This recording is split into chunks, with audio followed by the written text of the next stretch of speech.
TV katika kipindi chako pendwa cha Live Theatre. Siku hii ya leo tutakwenda kuzungumzia athari zipi hutokea kwa jamii kwa kuficha matukio ya ajali za barabarani. Kwa hiyo kuna zile ajali ambazo zinatokea lakini wadau tunaamua kuficha, hatusemi. Sasa leo tutakwenda kuambiwa athari ni zipi ambazo zinatokea wakati pale tunapoficha, hatusemi au hatutoi taarifa kwenye kituo cha polisi. Sasa endelea kusubscribe, kushare, kulike pamoja na kucomment ili uzidi kupata taarifa mbalimbali kutoka hapa Gift Online TV. Karibu sana.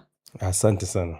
Ndio, tuna mada ya siku hii leo ambayo inasema athari zipi hutokea kwa jamii kwa kuficha matukio ya ajali za barabarani. Lakini kabla ya kuendelea na mada hii, watazamaji wangependa kufahamu wewe ni nani, lakini pia uko hapa kuzungumzia mada hii.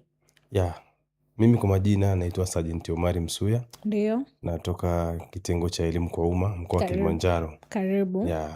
Niko hapa kwa ajili ya kuendelea kuelimisha jamii. Ndio. Hii ni katika zile tu harakati za kuhakikisha tunaifikia jamii.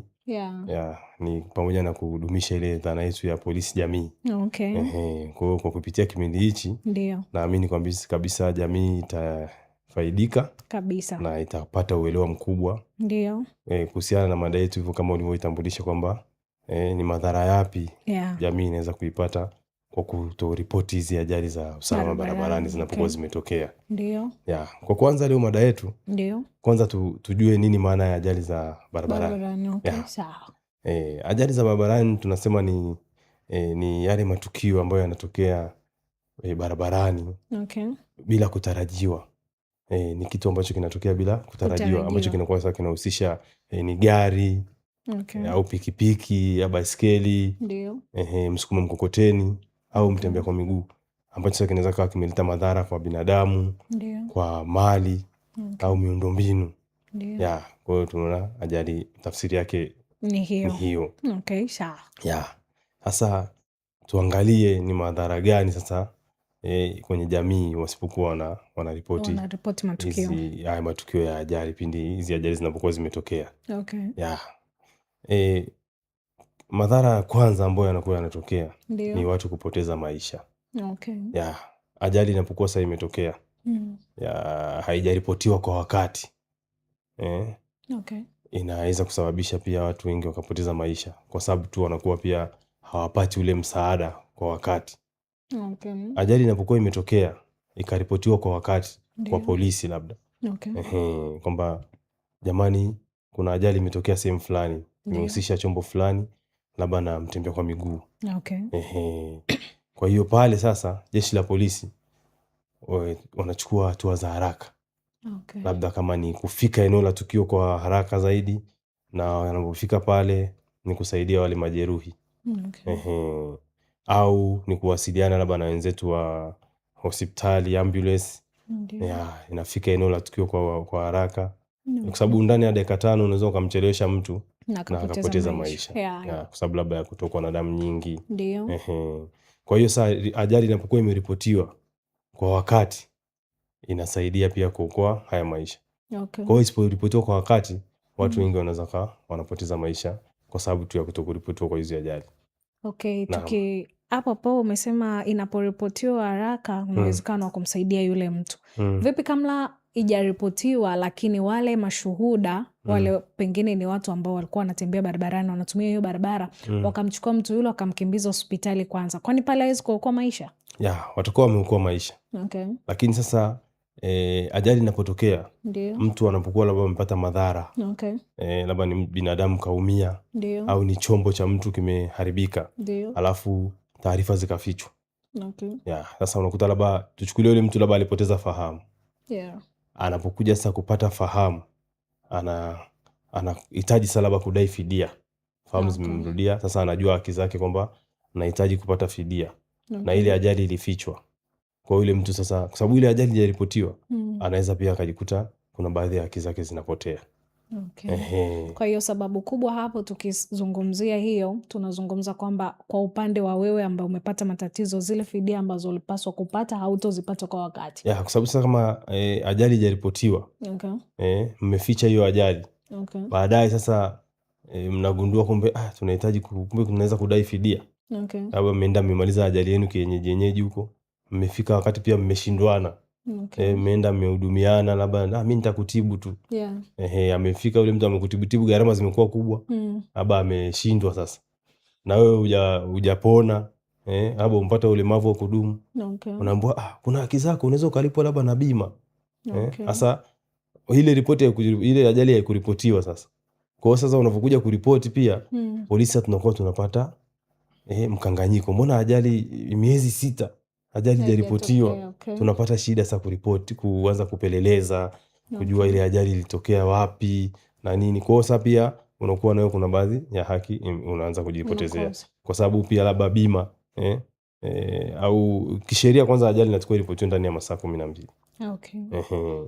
Na vipi kwa wale ambao unakuta ajali imetokea, maybe ni bodaboda kasababisha ama gari is private, nimemgonga mtu ama nimegonga gari la mtu mwingine na nikakimbia, ile inakuwaje? Anakimbia kabisa haonekani. Kuna ile mtu anagonga afu anaongeza speed kweli au mwezi kumpata tena, inakuwaje? Yaani kusababisha ajali afu ukakimbia ni kosa.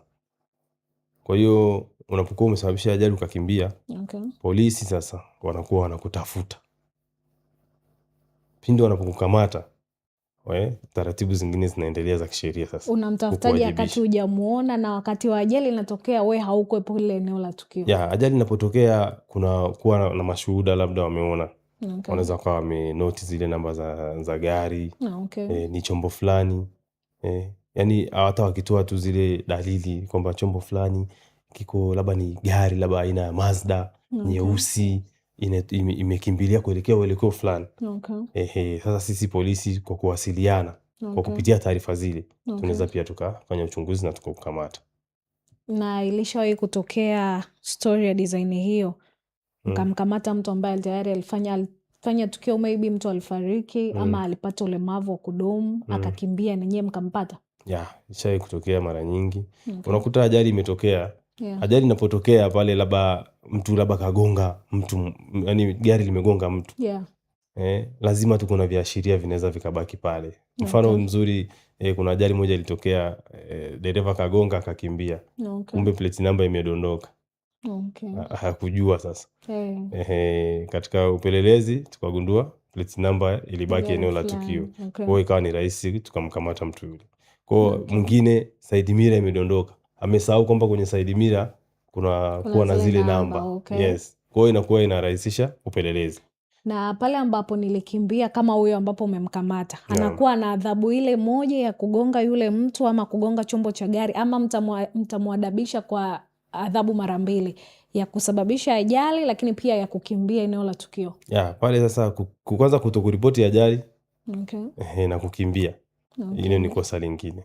Lakini pia kusababisha ajali ni kosa lingine. Kama alisababisha pia majeruhi ni kosa lingine. Aliharibu chombo ni kosa lingine. Kwa hata kwenye ile inapoandaliwa ile hati ya mashtaka, atawekewa zile kaunti zote. Kwa hiyo tumeona madhara ya kwanza ni watu wanapoteza maisha kwa wingi kutokana na kuripoti hizi ajali. Lakini pia madhara mengine, haki sasa inakuwa haitendeki.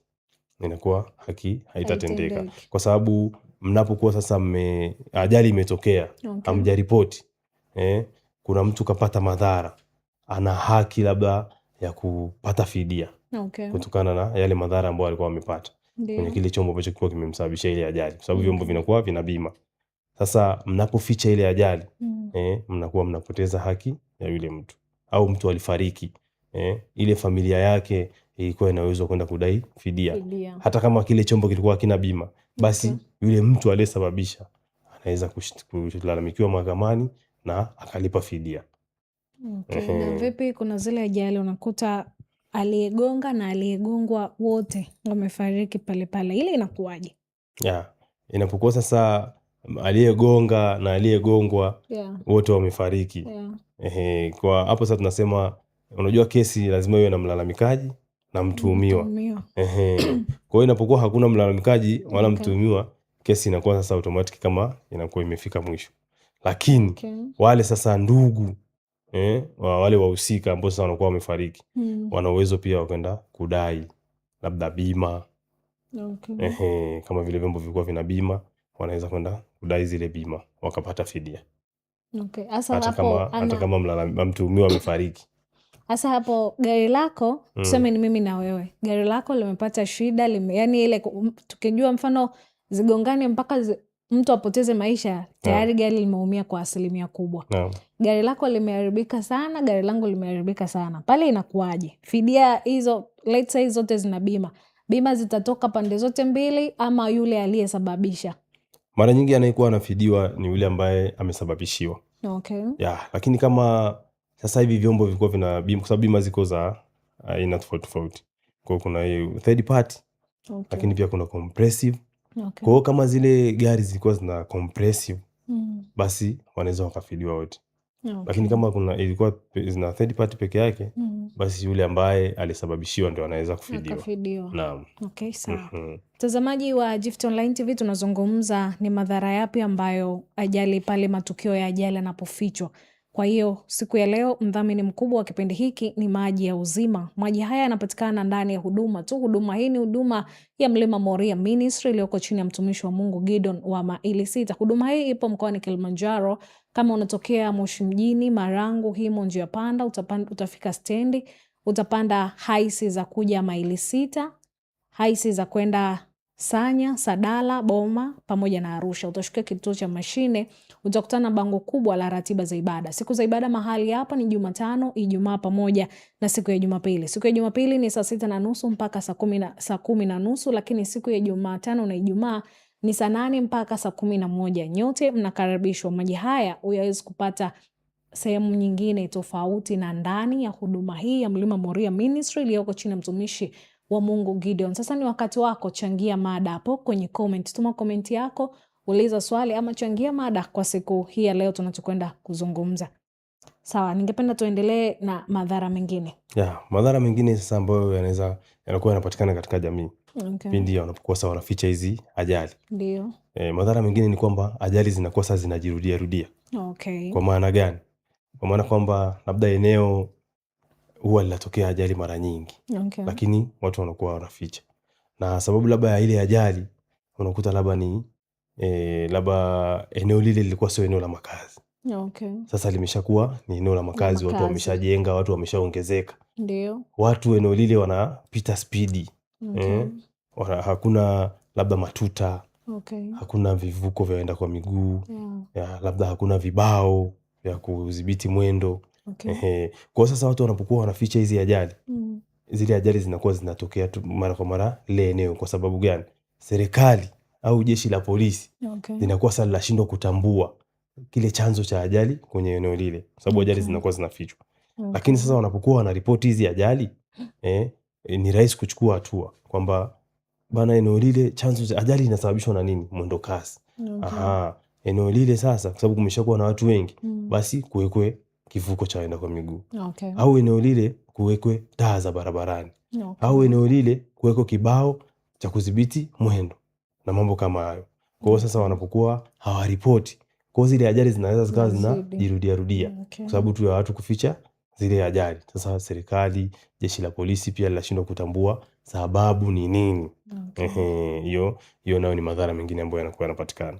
Na ningependa kufahamu unahisi ni nini mpaka watu wanaficha matukio ya ajali? Sababu kubwa ambayo inasababisha watu wanaficha haya matukio ya ajali. Okay. Kwanza, hawa watu ambao sasa wanakuwa wanapata hizi ajali. Okay. Wanakuwa hawajakidhi vile vigezo vya kuwa barabarani. Okay. Unakuta dereva wamegongana magari mawili. Madereva wote hawana leseni. Magari yao hawajakatia bima. Okay. Umeona? Kwa sasa wanaona tumalizane tu bwana. Okay. Tumalizane tu. Mtu kagongwa, kavunjika mguu, anashawishiwa tumalizane. Yaani ile sasa kumbe yule mtu anakwepa kwamba je, nikienda polisi au ajali ikiripotiwa, adhabu nitakuwa nina makosa ambayo sasa yatanibana zaidi. Okay. Kwa hiyo ndio maana watu wanakuwa sasa wanaficha hizi ajali. Hiyo ndio sababu kubwa sana ambayo kwenye utafiti wangu mdogo ambao kutokana ni field yangu wana nimejaribu kuexperience hiyo. Okay. Sawa. Haya, tuangalie madhara mengine. Ndio. Madhara mengine ni tunakuwa sasa tunavunja sheria. Okay. Sheria inakuwa imevunjwa. Kwa sababu gani? Ajali inapotokea kisheria inatakiwa iripotiwe. Ukisoma kile kifungu cha 68 cha sheria ya usalama barabarani, sura ile ya 168 iliyofanywa marekebisho mwaka 2023, inataka ajali inapokuwa imetokea iripotiwe ndani ya masaa 12. Kwa hiyo sasa usipofanya hivyo, ajali ikiwa imetokea afu hamjaripoti, inakuwa mmevunja sheria ile pale. Na hapo ajali imetokea, tuseme tumepata ajali, yule aliyesababisha ajali ndio umepeleka kituoni, na kituoni unapaswa kumlipa mwenzako, si ndio? Ukipelekwa kituoni, mfano mimi nimekugonga wewe gari lako, wewe hakuna mtu aliyepata majeruhi yoyote wala kusababisha kifo, lakini chombo chako kimeharibika. Nini kinapaswa kufanyika wakati huo? Kiutaratibu, mtu anaposababisha ajali anakuwa ametenda kosa. Kwa hiyo anatakiwa apelekwe mahakamani. Apelekwe mahakamani ili sheria ikatende haki kule. Mahakama ikatende haki kwa mujibu wa sheria. Lakini ikitokea sasa hawa watu wameamua kuelewana, hakuna madhara kwa binadamu, ni labda ni vyombo tu na madhara sio makubwa, wanaweza pia wakaelewana, wakafidiana wenyewe kwamba bana, hapa gharama yako labda ni 500,000, mimi naweza kukufidia, tukamalizana. Ile pale sasa hatuzuii. Lakini ile sasa kumalizana kwao pia haizuii kwamba polisi kuendelea na taratibu zingine za kisheria, mfano kumfikisha yule aliyekosea mahakamani. Sawa, mmemalizana, lakini kwa kosa lile la kusababisha ajali unaweza ukapelekwa pia mahakamani. Sawa. Vipi tumekubaliana labda twende kwa fundi gereji, fundi akasema labda gari lako linahitaji 200,000. Nikakwambia mimi niko tayari, pengine nikatoa 100,000 kwa wakati ule, alafu ile 100,000 sasa nikawa msumbufu kutoa, ile inakuwaje? Ndio maana sasa hizi kesi huwa mara nyingi tunapeleka mahakamani ili pia kuepusha huo usumbufu. Kwa sababu mtu mwingine kwa sababu tu ya hofu anaweza akasema bana, mimi nitalipa, alafu kumbe hata pesa ya kulipa hana. Kwa hiyo ina maana wale watu wanakuwa hawajamalizana, mwisho wa siku wanakuwa wanasumbua, kila siku wanarudi polisi, sijalipwa. Kwa hiyo suluhisho zuri na jepesi, ndio ukiona kwamba hawawezi kufikia mwafaka, labda gharama ni kubwa, basi unapeleka mahakamani, ili kule mahakamani sasa vyombo hivi vina bima, kwa hiyo bima inaweza kufidia. Kwa hiyo suluhisho zuri ni kupeleka mahakamani, lakini kama wakifikia mwafaka wenyewe pia unaweza pia labda ukamwandikia faini kama kwa kosa lile kwamba ulivunja sheria hii, basi unaweza ukaandikiwa faini. Lakini madhara mengine sasa ambayo yanapatikana pindi watu wanapokosa wanashindwa kuripoti hizi ajali, ni uchumi, kudidimiza uchumi. Watu pia wanakuwa wanadidimia kiuchumi. Kwa maana gani? Ajali imetokea, mtu kaumia, kavunjika mguu, anaenda sasa kutibiwa, gharama zinakuwa ni kubwa, mzigo unabaki kwa familia inahangaika kulipa gharama za matibabu. Kwa hiyo pale tayari anateteresha uchumi wa familia. Lakini sasa ajali hii inapokuwa imeripotiwa, labda ikapelekwa mahakamani, bima ikafidia, hata kama familia iliingia gharama, lakini wanakuja kupata ile fidia, inarudisha faraja kwenye ile familia. Lakini pia uchumi wa nchi sasa, inaharibu namna gani uchumi wa nchi? Ajali imetokea, miundombinu imeharibika, labda miundombinu ya mawasiliano imeharibika, au miundombinu ya barabara imeharibika, na ajali ile sasa haijaripotiwa, watu wameamua kukimbia eneo la tukio, wameacha miundombinu ile pale imeharibika. Kwa hiyo serikali inaingia hasara tena ya kurekebisha ile miundombinu. Wakati labda ajali ingeripotiwa, vyombo vile vilikuwa labda vina bima, serikali ingeweza kupata fidia kupitia zile bima. Na hiyo fidia inachukua muda gani? Tuseme nimepata ajali leo tarehe 1, mpaka tarehe ngapi ile fidia nakuwa tayari nimeshafidiwa? Kesi inapokuwa tu imefika mahakamani, ikafika mwisho, ile hukumu ikapatikana, basi unaenda kwenda kudai kwenye bima. Kwa hiyo wanalipa kwa haraka, Sio kwamba inachukua muda mrefu kiasi kwamba sasa mtu anachoka, hapana. Kwa uzoefu wako sasa wewe, maana inaweza ikachukua hata mwezi, miezi miwili hadi miezi mitatu. Unakuwa tayari mtu amelipwa fidia. Haijawahi kutokea katika kesi kama hiyo mtu anasubiri fidia mpaka anapoteza maisha? Maana ajali pengine mtu anaweza akaumia kichwa katika kusubiri zile fidia mpaka akapoteza maisha akiwa bado hajapata. Kwanza ili sasa mtu aliyopata ajali apate fidia ni kwa sababu sasa anakuwa yuko anaendelea na matibabu. Ukienda kudai ile fidia kabla matibabu sasa hayajafika mwisho, ina maana utalipwa kile ambacho ulikiomba. Kwa hiyo unavyosubiri mpaka labda umeshatibiwa, umesharuhusiwa kutoka hospitalini na zile gharama sasa zote umeshajua ni kiasi gani ulitumia. Kwa hiyo unakuwa unalipwa ile gharama yako yote. Sasa hospitali nitalipa nini ikiwa familia yangu iko mbali? Pengine kuna watu wamekuja mkoani hapa, familia zao zipo mbali. Pengine hapa amekuja kufanya tu kazi, akapata changamoto kama hiyo. Anatoa wapi zile hela za kumtibu hospitali mpaka nyie mfikie masuala ya fidia? Sasa hapo inabidi tu familia kwanza iingie gharama. Kwa hiyo lakini pia kule hospitali kuna madawati ya ustawi wa jamii. Inapokuwa sasa mtu labda amekuwa ameshindwa zile gharama, serikali inakuwa kupitia ustawi wa jamii pale, zile gharama pia zinapunguzwa. Kwa hiyo tunaona ni madhara ambayo sasa yanakuwa yanatokea pindi hapo ajali zinatokea, alafu matukio yanafichwa. Wanaficha hizi ajali. Sasa tuangalie kuna faida gani kwenye hizi ajali zinapotokea zikaripotiwa. Je, kuna faida yoyote inakuwa inapatikana? Faida kubwa ambayo inapatikana kwanza ni kuokoa maisha.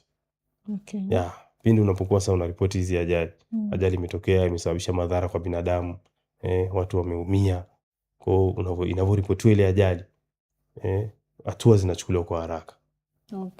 Kama ni jeshi la polisi linafika pale, wana control, kwa sababu ajali inapotokea jamu inaweza ikatokea. Ile jamu sasa ikasababisha pia hata wale majeruhi njia za kuwapitisha kuwafikisha hospitalini kwa haraka ikawa ni changamoto. Kwa ajali inapotokea ukawa wameripoti kwa haraka, polisi wanapofika eneo la tukio kwa haraka, wana control ile jamu, barabara inapitika, hata wale majeruhi sasa inakuwa ni rahisi kufikishwa hospitalini.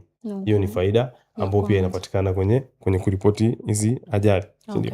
Lakini pia barabara zinakuwa salama, zinapitika barabara zetu, hata kama lakini pia kunakuwa kumetokea labda uharibifu wa barabara, basi kwa sababu ajali ilipotiwa inakuwa rahisi kufanya marekebisho eneo lile ambapo ajali ilitokea, si ndio? Kwa hiyo tunaona hiyo ni faida nyingine. Lakini pia faida nyingine tunaona haki na kweli inatendeka. Inasaidia sasa haki kutendeka. Kwa maana gani? Yule aliyesababisha ajali atachukuliwa hatua kwa kosa alilotenda. Lakini wale pia waliosababishwa ajali watapata haki yao kwa mujibu wa sheria. Kama ni taratibu za kufidiwa na bima, watafidiwa na bima. Kwa hiyo ni faida nyingine ambayo inakuwa inapatikana. Lakini faida nyingine ni jamii inakuwa na upendo sasa. Unapokuwa ajali imetokea, kitendo cha kuripoti, mtu yule akapata msaada, inatengeneza pia upendo. Unapo sasa kuwa labda unaisaidia majeruhi pale, wakati labda polisi hawajafika, unaendelea kusaidia majeruhi. Wakati huo umesharipoti ajali, unaendelea kumsaidia yule majeruhi. Hata polisi wanapofika au ni ambulance, wanakuta kama ni mtu labda alikuwa anavuja damu, kile kidonda labda kimeshafungwa. Kwa hiyo inakuwa pia inazidisha upendo. Lakini pia kwa yule labda aliyesababisha ajali, naye akawa hajakimbia, amesimama akaripoti ile ajali, akatoa msaada kwa majeruhi, si ndio? Baadaye mtu anagundua huyu jamaa alinisababisha kweli ajali, lakini alinisaidia. Umeona? Kwa hiyo ile upendo inakuwa unaongezeka kwenye jamii yetu. Lakini pia tuna faida nyingine, tunakuwa tunawarithisha watoto wetu mambo mazuri. Kwa sababu ajali inapotokea, vijana wetu wanakuwepo pale, watoto wetu wanaweza kawa wanaona, wanafunzi wanaona ajali imetokea, imeripotiwa, polisi wamefika. Kwa hiyo wanakuwa katika hiyo hali kwamba kumbe ajali ikitokea inatakiwa iripotiwe. Kwa hiyo pia tunakuwa tumewarithisha watoto wetu vitu vya msingi kabisa. Wanakuwa wakiwa wanajua taratibu ni nini. Lakini pia faida nyingine inapunguza ile misongamano msongamano barabarani. Ajali inapotokea, basi askari wanapofika, imeripotiwa ajali kwa wakati, askari wanasaidia ili msongamano unafanyaje? Unapungua. Lakini faida ni nyingine ni nini? Mali za watu zinabaki salama. Ajali imetokea, polisi wamefika kwa wakati.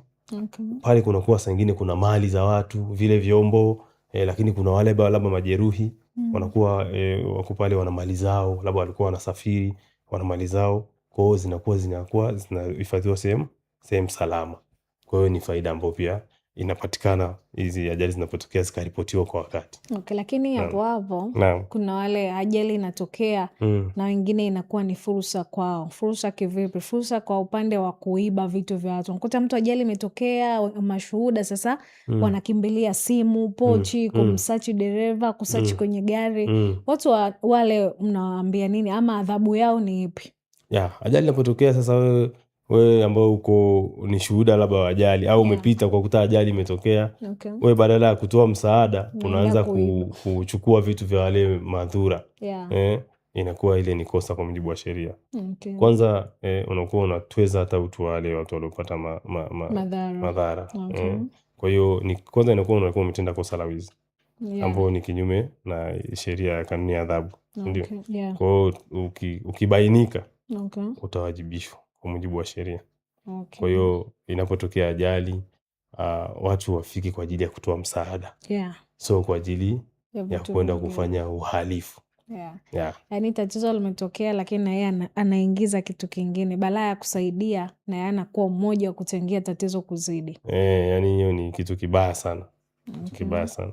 Kwa hiyo ni bora ukiona huwezi kwenda kutoa msaada, utaenda kwa lengo la wizi, ni bora usifike. Bora uendelee na kazi zingine. Kwa sababu sasa inakuwa kwanza unajiingiza kwenye matatizo. Kwa hiyo ni bora ukaepuka hiyo matatizo. Kwa hiyo faida nyingine pia ni kwamba unajisaidia wewe mwenyewe kwa mujibu wa sheria. Unaporipoti ajali, unakuwa umejisaidia kwa sababu gani? Unakuwa umeepuka kubanwa na kile kifungu cha 68 ambacho kinakutaka wewe sasa uripoti ajali kwa wakati. Usiporipoti ina maana kwamba kile kifungu kitakubana. Kwa hiyo unapokuwa umeripoti sasa ajali, inakuwa umejisaidia wewe mwenyewe kwa mujibu wa sheria. Na upande huo unakuta kuna sehemu let's say ni kikundi cha bodaboda, wanapaita kijiweni wamepaki. Akatokea mtu akasababisha ajali, kuna baadhi ya watu wanaingia wanaanza kumpiga yule aliyesababisha ajali, let's say dereva, wanampiga. Je, kile kitendo ni haki ama ni sawa? Sio sawa kabisa. Kwa sababu ajali kama tulivyotafsiri, ni kitu ambacho kinatokea bila kutarajiwa. Ingawa ajali inaweza kusababishwa na uzembe. Si ndio? Inaweza kusababishwa na uzembe wa dereva au wa dereva mmoja au mwingine. Lakini sasa ajali inakuwa imeshatokea, ukifanya kitendo cha kwenda labda kuchoma chombo cha mtu au kwenda kumshambulia yule mtu, sasa na wewe unakuwa unatenda kosa kwa mujibu wa sheria. Kwa sababu hakuna mtu mwenye haki ya kumpiga mtu mwingine, kumuumiza mtu mwingine. Hakuna mtu mwenye haki ya kuharibu mali ya mtu mwingine. Kama mmeona dereva amesababisha ajali, yupo eneo la tukio, kama ni kumzuia basi mzuieni tu kwa mujibu wa sheria. Kwa sababu kwenye kukamata hata raia wa kawaida anaruhusiwa kukamata kwa mujibu wa sheria. Basi wewe kamata salama, mzuie chini ya ulinzi, ripoti, polisi watakuja, taratibu zitafuatwa. Sio kumshambulia mtu, sio kuchoma chombo cha mtu. Kwa hiyo unawaambia nini mashuhuda wa design hiyo? Kitu ninachowaambia sasa wananchi, ajali inapotokea, kwanza wakubali kuwa mashahidi. Kubali kuwa shahidi, baki kuwa shahidi kama umeshuhudia ajali imetokea. Ile inasaidia nini? Inasaidia unapokuwa unatoa ushahidi kwa kile ambacho umekiona. Inasaidia pia haki kutendeka. Kwa sababu ajali inapotokea, polisi sio kwamba anakuwa yuko eneo la tukio. Polisi anapofika eneo la tukio sasa, anajua nini kimetokea kupitia mashuhuda. Hasa kama wewe ulishuhudia, ni vyema ukabaki kuwa shahidi. Watu wanadhana kwamba shahidi anaweza akafungwa. Lakini shahidi anafungwa labda kwa kutoa ushahidi wa uongo. Lakini umetoa ushahidi ambao ni wa ukweli, wa haki kwa kile ambacho umekiona. Kwa nini ufungwe? Kwa hiyo dhana ni dhana potofu. Watu waachane nayo. Pindi unapoona ajali imetokea, baki kama shahidi, uweze kusaidia haki iweze kutendeka. Hebu fikiria wewe ndio umepata ajali, si ndio? Alafu ndo una haki, alafu watu wanaotakiwa kukusaidia wewe kupata ile haki ni ushahidi. Sasa anatakiwa aje atoe ushahidi, alafu hajatoa ushahidi, inakuwaje hapo? Kwa hiyo kila mmoja, ajali ni kitu ambacho kinaweza kumtokea mtu yoyote. Inapotokea ajali, wewe unaweza kuwa shahidi, basi kuwa shahidi. Unaweza kutoa msaada, toa msaada. Usichome mali ya mtu, usijeruhi mtu kwa sababu tu ajali imetokea. Huo ndio wito wangu mkubwa kwa leo. Sawa, basi nipende kukushukuru kwa kuzidi kutoa elimu, na imani watazamaji wa Gift Online TV wamesikia vyema, wamefahamu vyema, na pale ambapo ajali itatokea basi watakuwa wa kwanza kuripoti ili kupata msaada, kusaidia wengine, lakini pia kuendelea kuonyesha upendo kwa jamii kwa ujumla. Mtazamaji wa Gift Online TV, tumefika tamati kwa siku hii ya leo. Nikutakia wakati mwema. Asante.